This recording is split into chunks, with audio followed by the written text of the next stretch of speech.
So Keir Starmer's out and Andy Burnham's in. He's going to be the new Prime Minister. Paul Hutcheon here, political editor of the Daily Record. What are your initial thoughts on Andy Burnham's introduction to the top job? Well, obviously, it's no surprise when Keir Starmer decided to stand down. There was a bit of chat that there might be a leadership contest, that West Streeting might go head-to-head with Andy Burnham, and then there was Al Cairns, who'd been a junior defence minister. He was touted as a possible challenger, but it's been clear for some time that Andy Burnham would be the only nominee for Labour leader, and lo and behold, that's what was announced at a special Labour conference today. So that's the easy bit out of the road. He's leader of his party, and then on Monday he'll go and visit the King and he'll become Prime Minister, and then that's when the real business of government starts.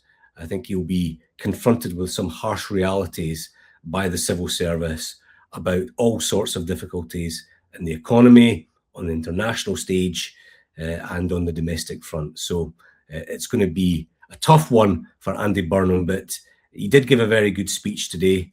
It did go down well with the Labour people in the audience, and there's no doubt that he's got an appetite to do a good job as Prime Minister. Mm-hmm.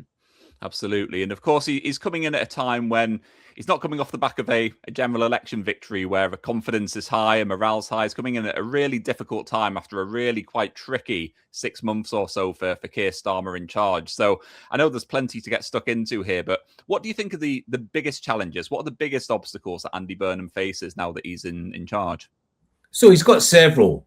The top issue is the economy and the cost of living crisis. That is the number one issue that people want addressed. They are sick to death of being skint. They're sick of going to the supermarket and having to pay through the nose for basic items. I think that 20 years ago, living standards were rising. People felt prosperous, relatively prosperous. Now they're just constantly looking at their bank balance and just wondering if they can make it to the end of the month or the end of the week. So Andy Burnham has to address the cost of living crisis by putting more money into the pockets of ordinary working people. If that happens, then he'll get an electoral bounce. I think that voters are sick and tired of rhetoric and people talking about change. What they now want in 2026 is delivery. Absolutely. And one of the main things that he's spoken about is the topic of devolution and empowering local communities. And of course, Scotland is quite an interesting landscape from this point of view. Scotland are crying out for, in certain areas, an increase in power, basically, an increase in autonomy for how the country is run. Now, do you think this is going to be something that's going to resonate with Scottish residents on the whole? Or how do you think this will be received, this kind of approach? I think there's a lot of question marks about this because Andy Burnham is pro-devolution. He was Mayor of Greater Manchester, may still be technically, I'm not sure. I can see how a devolution agenda would work in parts of England that don't have mayors and don't have any devolution whatsoever. I can also see how it would work in Wales, where they have an assembly that does not nearly have the same powers as the Scottish Parliament. But Scotland has got the most devolved parliament, or most devolved assembly, parliament, I would say, of any part of the United Kingdom. And that's because of the referendum, in the 1990s, and then through successive tranches of devolution. So I don't think there's any suggestion that Andy Burnham is going to transfer powers currently held by Labour ministers at Whitehall to SNP ministers in Edinburgh. What he might be talking about is trying to empower local government in Scotland. But the problem with that is it's a devolved issue under the remit of the devolved parliament. And the SNP administration, led by John Swinney, has been crystal clear they don't support things like regional mayors. So that is blocked immediately. So I'm not entirely sure what this agenda of further devolution looks like in a Scottish context. I know that Andy Burnham is about to embark on a summer tour. No doubt he'll come to Scotland as part of that. So I'm expecting that we'll hear more about this second devolution revolution in the weeks ahead. Mm-hmm. Absolutely. And what do you think the general consensus has been amongst Scottish residents for Andy Burnham? Are they in approval of his appointment, or they're not quite convinced? What's the sort of word on the street from that point of view? I don't think there've been many opinion polls done. There's no doubt that Scottish voters were very, very hostile in the end to Keir Starmer. In terms of Andy Burnham, I think it's a bit of a blank canvas. I don't think they'll have made up their minds because they probably don't know much about him. They don't know what he stands for. So that's quite a good thing for Burnham. He doesn't start with negative preconceptions. He can be judged in relation to what he does for the people of Scotland. The question is, given the difficulties that Keir Starmer faced, is there a sizable body of opinion in Scotland that has made up its mind on Labour, regardless of who the Prime Minister is? And if that's the case, Andy Burnham will find that he's got a very difficult job in Scotland, because even if he pushes through policies that benefit Scots, they might have already tuned out. So he's got a job of work in his hands. Mm-hmm. Absolutely. And one of the biggest challenges that Andy Burnham probably faces, whether it be obviously the topic of a general election, it's kind of up in the air at the moment. Lots of people are saying that he should be calling one sooner rather than later due to the circumstances in which he's taking charge. Other people not so sure, but ultimately a general election will come sooner rather than later. And one of the big topics is going to be the left versus right, the rise in reform and that sort of thing. So what does Andy Burnham need to do to see off that threat? Do you think he's the right man to be able to, I suppose, galvanise the left and unite the left to see off that threat? He gave a speech today at the Special Labour Conference where he very clearly said that he would not be imitating the right and that he wasn't going to wear Tory clothes. And I think that he approaches this question from quite a good position. After all, he was elected as the MP for Makerfield very recently, and that was a by-election in which he managed to defeat Nigel Farage's Reform UK.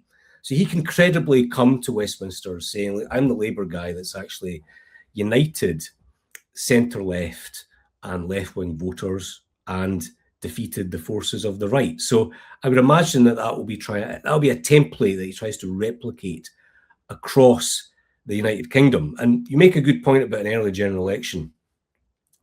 Nigel Farage is at a very low ebb just now. He's under investigation. He's in a by-election up against someone who wears a bin. I think that you're going to see some sort of Burnham bounce. Now, let's just say that Labour, over the next couple of months, nudge up in the opinion polls to 30%, up from, say, 22, 23. I just wonder if you might think this is as good as it's going to get. Reform are at a low ebb. I'm going to go to the country, try and get my own mandate. I wouldn't be surprised at all if he was to do that. Absolutely. And one of the other big challenges that any prime minister faces is handling Donald Trump, managing his ego, managing that relationship with the United States. Keir Starmer and Donald Trump's relationship was tetchy at best, you could probably say. So Andy Burnham, how does he go about rebuilding that relationship? I don't know if that's the right phrasing, but how does he go about managing that situation? Look, Keir Starmer, to his credit, I mean, other than maybe his first trip to the White House, in the end didn't pander to Donald Trump. And I think that Andy Burnham will probably take the same approach. Donald Trump might fire off a few angry tweets about Andy Burnham, might sound off against him at press conferences, but his attention span is so poor that after 10 minutes, his focus will be on someone else. It'll be on Greenland or Zelensky or some other leader. So I think that Andy Burnham will probably be close to America on issues on which they agree, and he'll respectfully disagree when he cannot sign up to whatever act of madness Donald Trump has gone for on a particular day. And if you look at Iran, for instance, Keir Starmer famously broke with Trump on that issue. I would imagine Burnham will take the same stance. I don't think he wants to be part of any sort of military adventure in the Middle East. So it's a relationship I think will have ups and downs. Mm-hmm. You'd love to be a fly on the wall for that first meeting, wouldn't you? Two very, very, very different personalities. Yeah, if I was Andy Burnham, I might just conduct this relationship by phone for the first while. I'm not sure that until they've got a proper relationship, it'd be quite a risky business going to the Oval Office and having one of those televised press conferences, because Trump might just try and humiliate him. So there might be a case for building up the relationship, building up a rapport, and then going over to the States. Maybe start on Twitter, just exchange some messages that way to get things up and running. So yeah, obviously Andy Burnham's got a lot of work to do. He's now in the top job. He's got well, we say he's got a busy summer. He does sort of have a busy summer, but it's also quite a quiet summer before Parliament resumes, I guess, in September. So he's going to bring a refreshing approach to the job as Prime Minister. He's spoken about having a number 10 in the north and that sort of thing. So, Paul, I guess the final question is, do you think Andy Burnham's going to be a success? Do you think that he's what the country, what the United Kingdom needs in a Prime Minister? I listened to what he said very carefully today, and I think the vibes, the optics, and the words, the messaging were all very good. And I think that any voter listening to this idea of taking power away from Whitehall, giving it to local communities, trying to call time on a failed political culture, that will chime with the average voter.